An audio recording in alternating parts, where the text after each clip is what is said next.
Hello, everyone. My name is Lloyd Stokes. You are listening to the This Is Effing Hard podcast. In case you have never heard of this podcast before and you are listening for the very first time, this was an idea that Martin Sutton and I came up with earlier in 2025. What we realized was through talking to lots of different founders and leaders within organizations that were looking to scale and grow was that there was a huge amount of content and noise out there talking about the wonderful success stories and how great it was to work in these types of organizations. But through both of our experiences of having worked and led organizations trying to do that, and myself having spent a big chunk of my career recruiting for companies doing that, I've seen that the reality is that there are two sides to that coin, as always, and that actually there are lots of truths that I think probably need to be shared and told, and experiences that hopefully will help others who are on that same journey, whether it be just coming up with the idea of building something or already in full kind of scale growth mode. I hope you really enjoy this episode. Today I'm joined by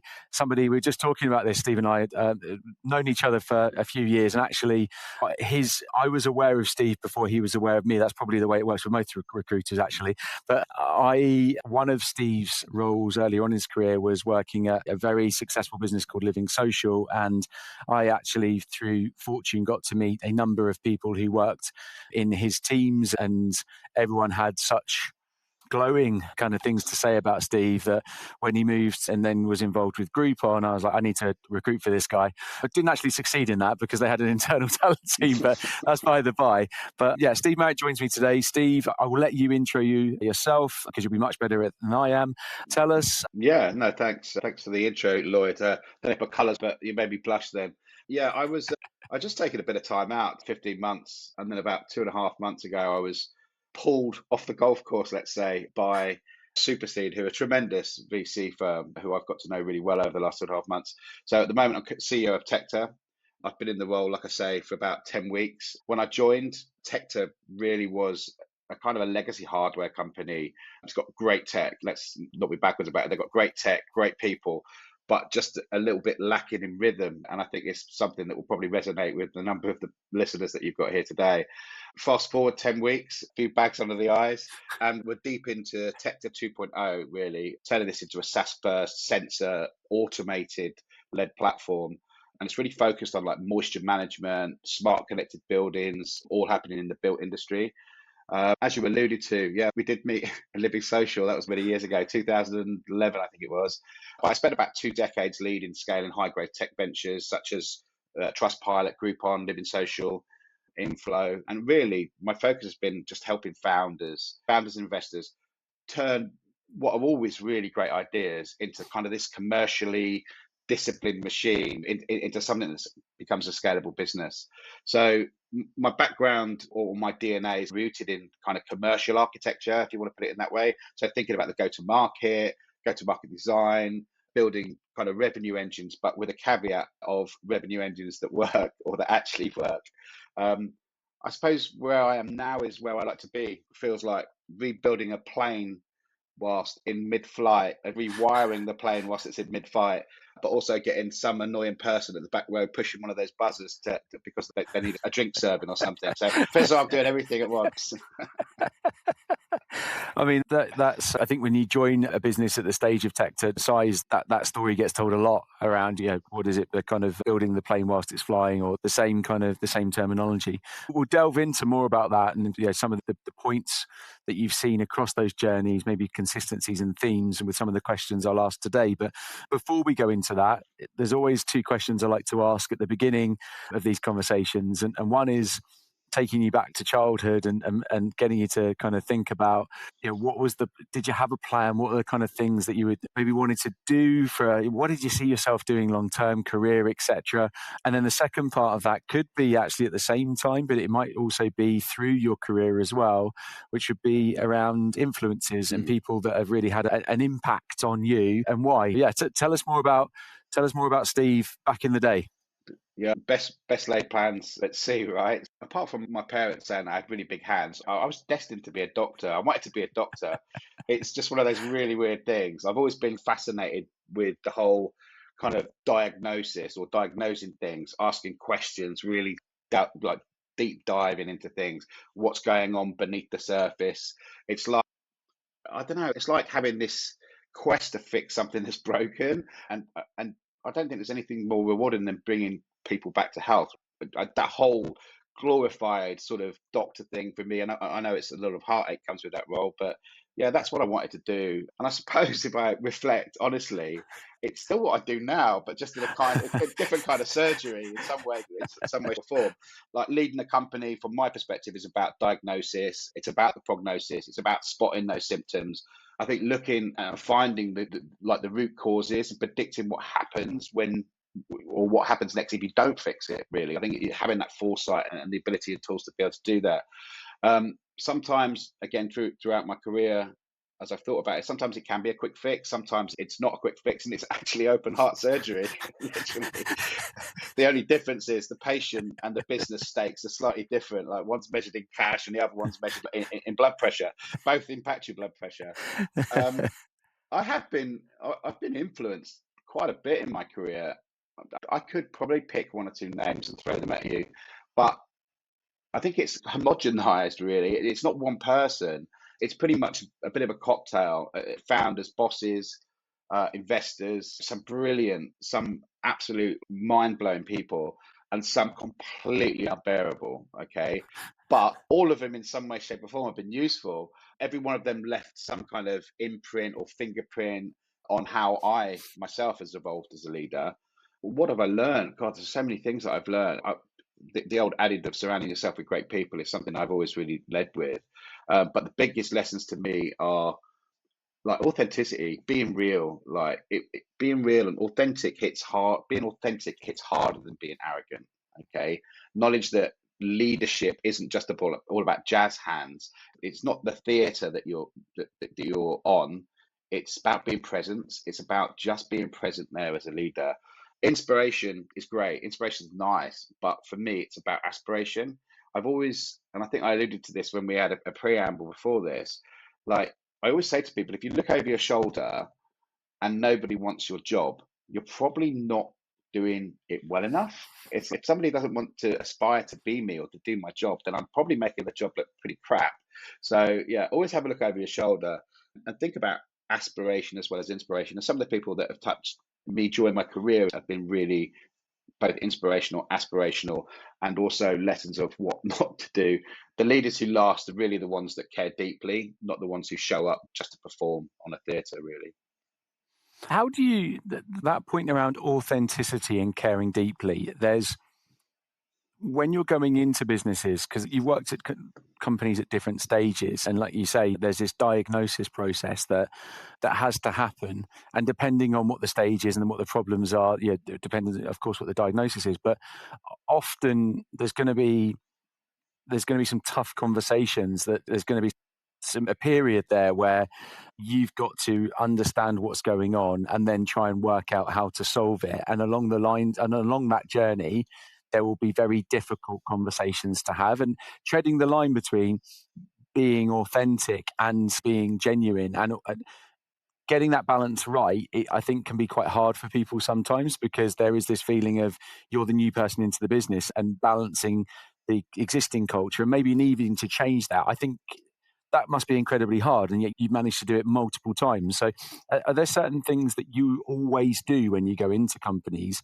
especially when looking at maybe the founder management? Because I think that a lot of people in your position that I speak to, or leaders that I've spoken to in the past, some of the reasons that they leave organizations is that they find it really hard to influence up to the founders or across to the founders. But I think the people who do it well are the ones who are able to influence up and down. How have you done that successfully? Yeah, it's quite a deep question. I think when you're going and you're looking at a business and you're thinking, I've got to go in here and I've got to scale it, you've almost got to think about resetting both culture and the pace at the same time. And as you've alluded, a lot of people move at different paces, right? And some people don't want to move, and some people do want to move. And I think you've just got to really be open to that.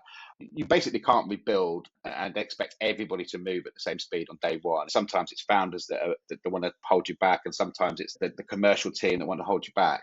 Tend to, when you go into these businesses, people tend to carry habits from the old world. So let's say Tector 1.0 versus Tector 2.0. Yeah, some are going to cling on to those comfort zones, and it's really common. It's really easy to see. The toughest part has been really about removing the blockers. When you remove those blockers and start to really think about rebuilding rhythm, you've also got to think about keeping that morale intact while driving the serious change. You do have to be all things to all men. I know some people say it's impossible to be all things to all men. You do have to have that kind of visionary kind of touch point and acknowledgement across the whole team. Don't get me wrong, it's bloody exhausting, but I suppose what it does, it turns kind of chaos into momentum. You're not Yeah. just going to go into a business and it's going to say, hey, it's chaotic day one and not chaotic day two. It's about transitioning that into momentum, or almost like momentous chaos. Yeah. I've always approached it in the same way. I always look at people, processes, and I look at it in that order. And it's not a methodology; it's just the way in which I approach it. If your people are tenacious, really, and really willing to go to battle for you, brilliant. Yeah. But if your processes are absolute crap or they're just rubbish, the energy just basically goes nowhere. Imagine going into a business where you've got this amazing team with really bad processes, and all they want to do is realize what their success story is going to be, but they can't do it because of the tools. So really think about it in that way. But if you take those great people and give them great processes, performance you don't need to drive. It's just a natural state. It just becomes a natural state. And in answer to your question, going in and trying to influence performance, the whole carrot and stick kind of approach, doesn't work. It doesn't work. I've seen it fail time Interesting. after time. If you make people's jobs easier with great process, perfect. But you've got to have people that appreciate that. So again, so why not start at the beginning? The reverse is absolutely the same, right? You can have the best processes, but really not people that don't want to move and are not prepared to work. And that's where I suppose some of the harder conversations come in. You might win the battle overall, but you'll probably still lose the war, right? You've got to make sure you've got the right people. You invest in those people, really invest in those people in the great processes, and performances will just be a natural phenomenon. Yeah, performance. I see that. I believe that myself completely. Too many people I've worked with, I've hired, always are talking about performance first. And it's just, I'm like, don't worry about that. That will take care of itself if everything else is working. If nothing else, if that's not working, the performance is never going to happen. It's just like and it's the same.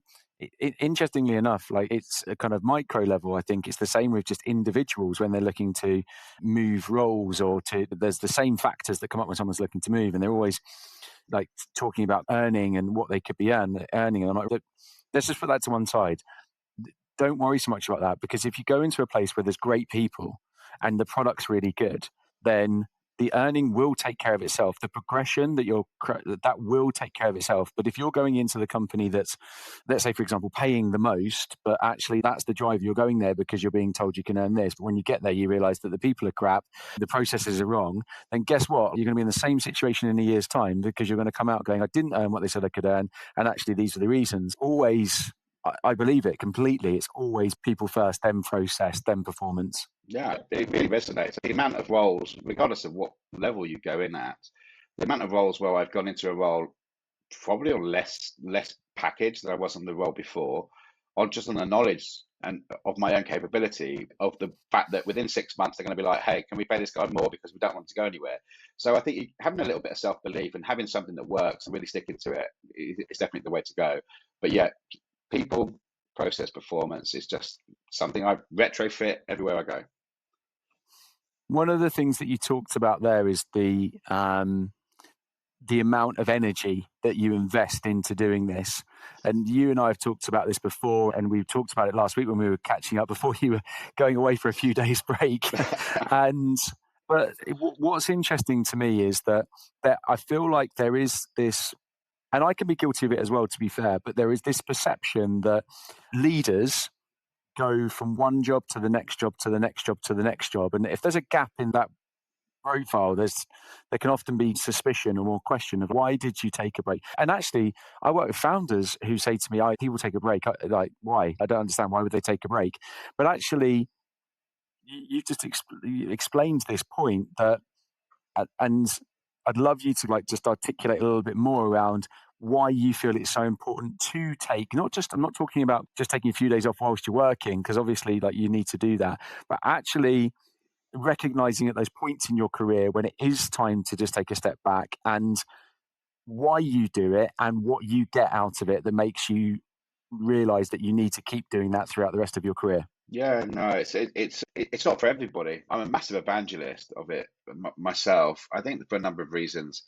If I look at a senior leader that moves from one job to a next job and they've got a break, then my automatic thought process is, what have they been doing in that break? I kind of want to understand what they do in that break. Have they taken it out to rest, recuperate? Have they recharged the batteries? But equally, if I look at somebody that just bounces straight from one to the next, I'm thinking, am I taking somebody on that's already fatigued? Am I going to get the most out of this person? All of these questions go through my mind.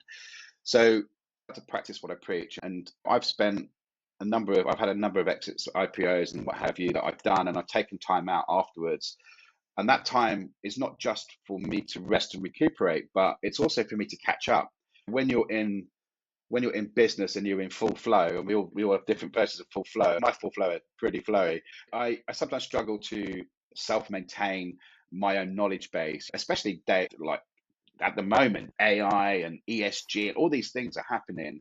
And trying to fit that into your normal working program is really can be quite difficult. So what you end up doing is you end up burning the candle at both ends. You end up doing a full day's workflow and then saying, I'm going to do a little bit of work in the evenings. And before long, you're burnt out. So what I tend to do is I take a bit of time out. And during that time, I upskill myself. I look at, is the industry changing? Do I need to pick up some sort of new knowledge bases from different areas? Those people that I've arrogantly ignored for the last 6 months, let's reach out to them and see if there's a decent conversation because it wasn't relevant to what I was doing at that time. And that just keeps it, again, that brings you back to being authentic. When you come into a business and you're like, yeah, do you know what? I've just had a year out. I've had a great year out. I've recharged my batteries. I've been doing some self-learning. And I kind of want to bring that to the table. I'm all for that. All for that. It definitely doesn't happen enough. And there's two things there. I don't think it does happen enough, and it's not for everyone, as you say. But equally, I do wonder whether more people do it and don't talk about it for fear of how that's Mm, perceived. And actually, it's a strange one because the way that you've just articulated it, who wouldn't who wouldn't think that's a good thing? What you wouldn't question that? And so maybe people, the tendency is to say something else without acknowledging the fact that actually I needed to take a break after that because it took a huge amount out of me and I wanted to just recuperate and then upskill. So yeah, it makes a lot of sense. And I think, It's funny because a yeah. lot of people talk about, you could read on LinkedIn today, I think I'll go on LinkedIn or some other news areas. People talk really openly about burnout. They really Mm. talk openly about being fatigued, stress and stress management. But the reality is, unless you're actually inflicting change on yourself, then it's almost like somebody says to me, "Oh God, I really hate the area I'm living in, and I really hate the job I'm doing in it." And my question to them is, "Okay, so what are you doing about it? Are you moving and are you changing the job?" And they're like, "No." So my answer is, "Okay, stop moaning about it." So if you feel fatigue and you feel burnt out, and then it's your body and your mind telling you that you need to recoup and you need to take that break. I've been 10 weeks, only 10 weeks, as CEO at Tector, and I've just taken 4 days break. Did I feel guilty about it? No. I felt as though when I came back after those 4 days, I was on top form. I was ready to go going again. I needed that little break. So yeah, I'm all for it. Yeah, me too. Me too. Across the companies that you've worked in, sometimes when I ask this question is it's around the most challenging part of growing and scaling. And I think depending on your level of experience and where you've worked, you can either talk about right now or you can maybe talk more about some of the common themes that you've seen. And I think given the variety of experiences that you've had and the fact that you've only been at Tech for 10 weeks, it makes more sense for me to ask this question around maybe themes or stages that you've seen for organizations where that, and look, the podcast is called This Is Effing Hard because actually loads of it is hard, right? And there's always challenges all the way along the journey. But are there certain times that you've consistently seen where you go, that's really hard, and navigating that time, if it's done well, is a real point of inflection, and also if it's done badly, can go wrong? Yeah, yeah. Again, good questions, thought out questions. I think The challenges, the ones that really poke my brain are, and they're not sexy, so let's be quite clear about this, they're definitely not Yeah. sexy. When I think about balancing growth and discipline in businesses, it's always the same challenge to get to that inflection point that you talk about. If I think about building ARR automation, building governance, again, not sexy, but there's always a temptation in every scalable growth business to go faster. And the reality is that you sometimes you try to go faster than the systems can actually handle, and it's quite often the case. So the worry for me isn't really about getting to the inflection point or about failure. It's more about fatigue. And again, let me just point out, as we've just alluded, it's not about my fatigue, right? It's about the fatigue of the team, the fatigue of the equipment, fatigue of everything that's working in the business. Um, Fatigue, if you aren't focused on it, it can just really sneak up and bite you, and it breaks teams super quiet. It's almost like a silent death of a business. So having your barometer, for want of a better word, having your barometer and being able to check it regularly, taking again a little bit of time out just to check in with people and understand. I understand the tools can't go at the pace that I want them to do. I want to move faster, but the tools won't let me move faster, and the people won't let me move faster. And bringing them holistically. I often say that scaling is not a sprint. It's an endurance sport that, in some ways, disguised itself as innovation. But it's definitely an area that I focus on. They're the biggest challenges for me. Like I say, not very sexy, but big challenges. Yeah, but I think if you through the lens of maybe a founders or a senior leadership team, if you're hiring any level below, what you're one of the things that you're looking for is performance, and it's the classic thing that I've seen even at the lower level when you're bringing in sales talent into a business. And I've actually, having been that sales talent once or twice in my career, when you join as maybe a cohort of 3, 4, 5 people, there's always that one person who closes a deal in the first 2 or 3 weeks, right? And so everyone lauds them as being, oh, wow, they're doing amazing. But the reality is that deal's probably come from good fortune, or maybe it is performance, but actually it doesn't look at the work that's done below. And so sometimes I think leaders can come into organization, Mm, you can be driving the revenue. So like the number looks good and everyone's, oh, wow, look, and when you're in that moment, everyone's excited. It's all we're moving this.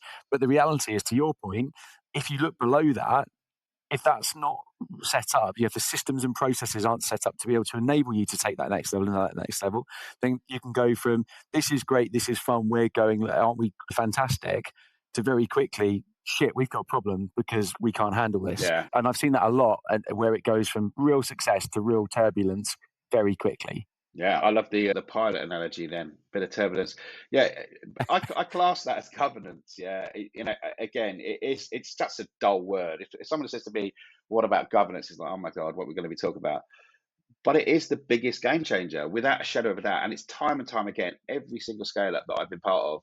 The turning point has come when we stop relying on those heroics that you've just talked about. That one person coming in and getting that low hanging fruit and like really showing that everything starts to really accelerate when the clear decisions become right.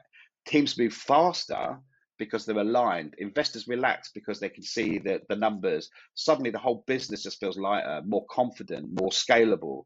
People think governance really slows you down. In reality, it's what opens the door, lets you go faster. I always think about it as the seatbelt that you've got to put on before you put your foot down, right? Before you floor it. That's governance. That's to me is governance. And yeah, we've all seen heroic. Wow, I've banged a few deals in on my first week here. But then when the grind starts to happen, and if the tools aren't working and the mechanics aren't there, that person just falls off, like just literally falls off. Completely. Have you um, if you look at I always talk about the scale levers, but are there things that you've gone into businesses consistently seen where there's opportunity that is consistently overlooked in terms of, I guess, revenue streams, or things within businesses that you go in like most times, let's say, and go, I can't believe this hasn't been done, or we've not explored this. This is an absolute. There's no such thing as a silver bullet, I don't think. But are there things that you consistently see that you think, if you get that right, and we do this, that's going to change the game? Yeah, no, absolutely. And is it a silver bullet? Again, I tend to agree with you. There is no silver bullet. Consistently, again, over a number of different businesses, there's always this. People always set out the stall and say, "Okay, I've got a business. I'm going to X and Y axis. X axis being time spent, and Y axis being revenue. We're going to go up top right. We're going to go for the enterprise. We're going to move upstream. We're going to get some big names that we can really run off." And then you look through the organization and you think, okay, you haven't had the revenue to be able to employ somebody at that level to be able to deal with those kind of things. You don't have anybody with the technical nous to be able to deal with things at that level. You don't have the credibility or the legal governance again to deal with that. So what actually happens is they run fast at trying to get these very few up and to the right businesses so they can then leverage them for other work, and they burn themselves out. They burn cash trying to do it. Moving upstream is something you do when you've got your shit together. Yeah. It takes a lot of stuff to move upstream, compliance, governance, all of those different kind of things. So in answer to your question, and this again sounds really mundane, and some people out there that listen to this going, yeah, of course, no shit, Sherlock. It's segmentation of your business, segmenting your audience. Even if you're doing account-based marketing, I had a great meeting yesterday with the CEO of Revved Up, and we were talking about the segmentation and the ABM and how it can change and really open a lot of eyes in a business very quickly. If you go for the top right and you're going for enterprise businesses all the time, you're missing out on the main body of your business, and you're also missing out on the low hanging fruit because your focus is all up there. And I always draw this metaphoric person with a huge head, no body and no feet. It's like, how are you going to stand up with this huge head and you've got no structure to you? So I think of it like that. It's low hanging fruit is your feet. So let's go get some low hanging fruit. That's probably an outbound sales motion. The mid cycle or the SME, let's start to do account based market. You can do account based market at any level of segmentation. You just pick, you've got 100 accounts, pick the top 25, go out to those. You've got the one to many, the wagon wheel, or the hub and spoke. Many people got different things, which is more of your strategic stuff. Pick some strategic accounts you want to go for, and then do the same at your enterprise.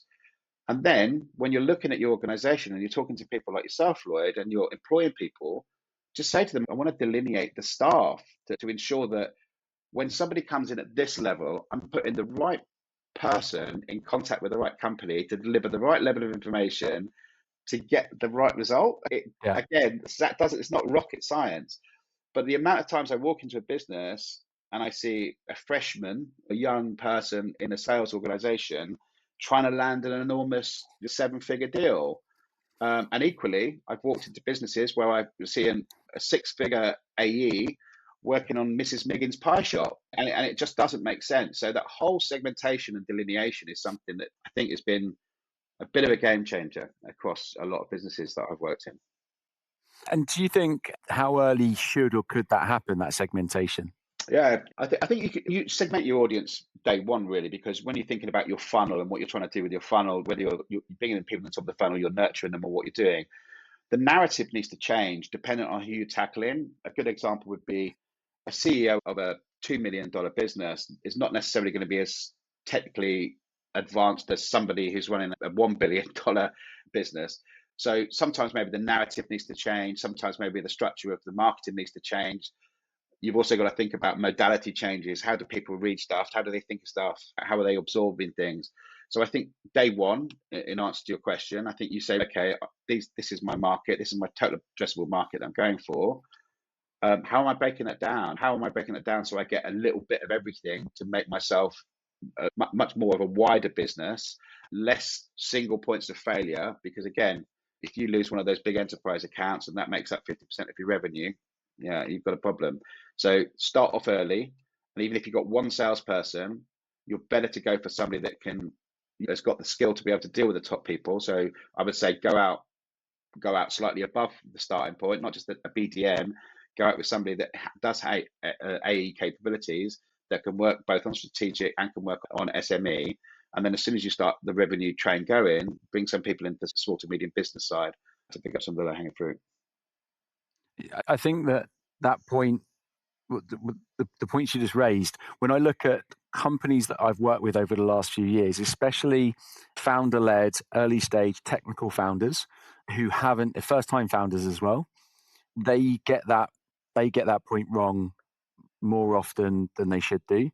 And it does surprise me because most of them have received some kind of investment, and off the back of that investment are working with some advisors.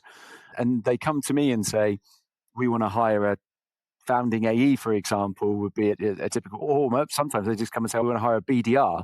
That's the one that historically I go, like, literally just, and I'm like, okay, why? They're like, we need to solve the top of the funnel. And I'm like, okay, fine. Tell me about, tell me about how you've segmented your audience. What's the problem it's solving? Let's go through that list. And so the BDRs is like a no go for me now. I just say absolutely no way. Like, it won't work. Like, I can't see that working. If you've got no one in your business that has it go to market experience, to then bring in a BDR is just, I personally don't think that's the thing to do. But Mm. but I then see with the founding AEs, what happens, you've seen happen multiple times, is they bring somebody in who's got the experience of selling something where they've been in an environment where all of those things you've just talked about are already there. They're in place. There's clear structure. There's clear process. There's a repeatability about what they do. And then they come into an environment and actually what the founder thought they had in terms of clear product market fit, understanding who the right ICP is. A lot of that isn't actually solved and confirmed. And then the AE finds it frustrating because they're trying to do something they've never had any experience of doing before. And it is literally 50-50 as to whether that will be successful. The risk is huge with that hire. And it happens, in fact, more of those conversations I have now, like more, as I've just said, of saying, let's just take 1 second and look at this. And I guess that's why there are more people with your kind of backgrounds, and I know you've done throughout your career advisory projects and gigs that really can utilize that experience and actually give really tangible, insightful advisory support to founders based on experience. Yeah. Solves that problem a bit, I think. Yeah, it does. There's a lot of opinion-based stuff, right? And I think you know me from old. I'm very observational based. If I don't have an opinion, if I don't know about it, I won't give advice. But if I've lived through it and I've done the school of hard knocks and I've been bruised by it, then I'm going to help steer you away from it. But I think to your point, if you're in a foundational business, foundation is your starting point. It doesn't mean that everything has to be foundational. And if you're just reaching a little bit above where you should be on your AE, everything that they produce can be dumbed down. But if you go to a BDR, it's going to be really hard to scale up everything that they do. It's almost like you can work with this and multiply it. But from a BDR, it's going to take a lot more skill and knowledge to get it where it needs to be. So, yeah. Completely. What's the biggest myth that exists when it comes to? There's maybe two parts to this question. What's the biggest myth that you think generally exists when it comes to scaling a business? And actually, in your roles and at your level of responsibility, people wanting to maybe aspire to get to the types of roles that you have, what is the biggest myth that exists there as well? Maybe two parts of the question. Maybe the same answer. I think you know the answer to it. I think it's the glamour. Everyone thinks it's glamorous, right? Wow, God, CEO, tech business, great. It's not. I'll just be quite blunt about it. It's definitely not glamorous. Scaling is basically spreadsheets, rewriting pretty much everything. A late night Slack message with a short, oh, have you got a quick question? You've just asked a very quick question by asking that question. So everyone loves to talk about vision, but it's the grind. Absolutely the grind, like the complete recalibration, the repetition that makes or breaks the business or breaks a business. Scaling looks absolutely amazing and shining on LinkedIn, and you can make it like stand out and do jazz hands. In real life, it's scratchy, and I think I alluded to this earlier on. It's organized chaos. I quite regularly, it's okay for me because I have my breaks, as we've already alluded. But I'm quite regularly up at 4 o'clock because something's poking my brain, or I'm quite regularly dealing with something at 8:30 in the evening because something's poking my brain. That's not glamorous, right?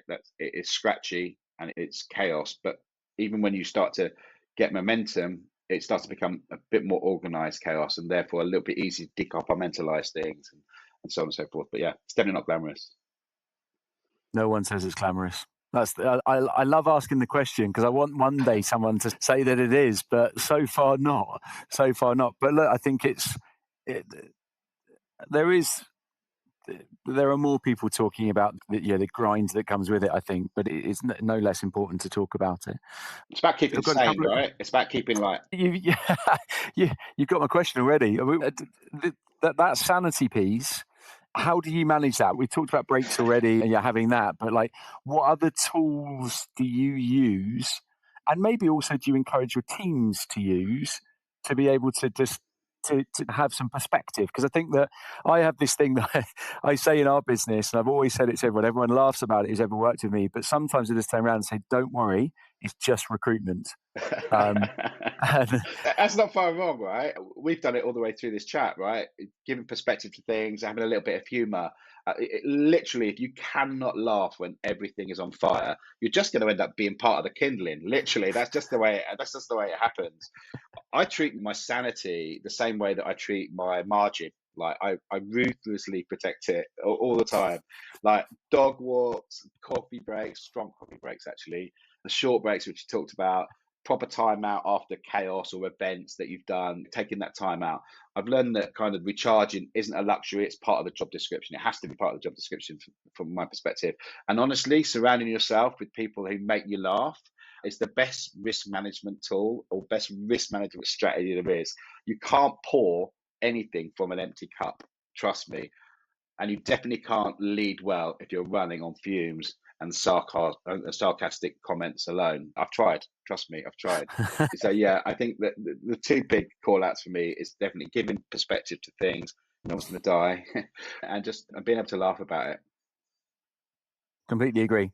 My final question before we wrap up is I was going to ask you about wisdom, but I think you've shared lots of different points on wisdom already. And so I'm going to ask you something more specifically about the go to market function and revenue function, because I think that what I've seen this year is a lot of change. And you said during your time out, and I know from us talking, you've invested a huge amount of your own time into looking at all of the changes that happen in the use of AI tools, et cetera, et cetera. And honestly, I think a lot of people I speak to still, most people are still trying to work it out and work out what do we use, how do we use it, how does that impact what my team looks like.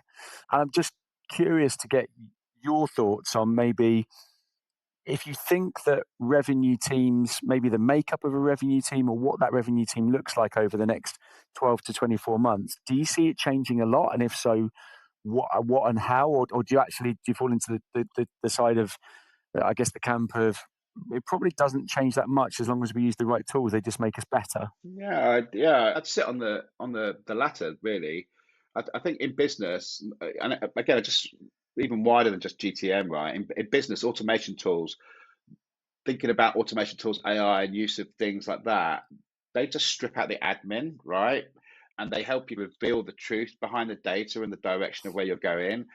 So arguably what it does is it allows your great people that we talked about just to become like hyper efficient. It's somebody in a go to market role that is doing 2x the work because they've got the right tech. It, to me, is that's utopia, absolute utopia. Investing in GTM tools like Clay or Revved Up, I talked about earlier on. These things are they're not going to replace people. They're gonna give people more hours in the day to do the things that we're paying them to do. I sometimes get a bit of ick when I think about a salesperson that's not actually either on the phone or dealing with a customer or having a meeting, and all they're doing is they're filling out admin tasks on the CRM or they're building out playbook material. Tools out there to do that. Get the tools to do all of that for you, and even annotate conversations on the phone. Why are they taking notes? I mean, I never want to see a pen and a piece of paper on a salesperson's desk ever again. Like all your notes should be immediately annotated straight into your CRM system, giving you the highlights of the conversation. Once you've done that, they've got an extra 4 hours a day to sell. Let's be honest here. So yeah, I really do think that I don't. There's no silver bullet, but don't just think about this. Get the great people, but really think about the process and the tools that you're going to give them, because they will love you if you invest in great tools to help them do their job efficiently and effectively. They will love you as a leader, and they'll love working for you, and they'll love working for the business. And it doesn't mean you don't scale more people. It means that when you do multiply, when you pour fuel on that scalable, repeatable process, as Gino Wickman talks about in traction, you are making serious money and serious traction. So Yeah, I completely agree. I don't tend to agree. I completely agree. I think also those companies, I think there's a unique period right now where those companies who really get that right quickly can take some serious share, because there's a lot of people who aren't working out as fast as they should, and they're not utilizing the knowledge and resource that exists out there. And I think across every sector, there will be companies that, especially companies coming into the space, early stage businesses, who could quickly take market share just by utilizing the right things, getting them deployed in the right way, and having the right people using them. There's a good agreed. opportunity, a really good opportunity there. Yeah, no, agreed. Personally, I use a number of different tools. Some of them I love, some of them I loathe. Like for instance, like What do you Slack. use? Yeah, Slack yeah. is one that just I loathe. But it's a great tool, but apparently we've all decided to communicate in memes and a mini panic attack. Yeah, I try to put that in the bottom left hand corner of my screen if I can. I love it. I love it. Look, Steve, thank you so much. I knew this was going to be a really enjoyable conversation. Obviously, you have the benefit of having known you for a few years, and it makes these conversations hopefully flow just that much easier. But I've spoken to you, watched you go and join these different businesses, and I know you're really early on at Tector, but there's no doubt that, as you've already said, you're all in when you're all in. I wish you every success with the growth of that business over the coming months. And I hope those who've listened to this conversation, whether you are leading, running organizations looking to scale, or indeed founders who are employing people with your kind of backgrounds, they learn something from this, because I think you shared loads of really interesting insights. Thank you. No, thank you, Lloyd. Really enjoyed the conversation. And yeah, if anybody needs anything, just reach out. Probably Good man. should regret saying that, right? Yeah, maybe. Yeah. Yeah, get Steve on LinkedIn. He loves messages. Cool. Thanks. Thanks, Thanks Steve. again. Really Thanks, enjoyed it. Lloyd. Thank you.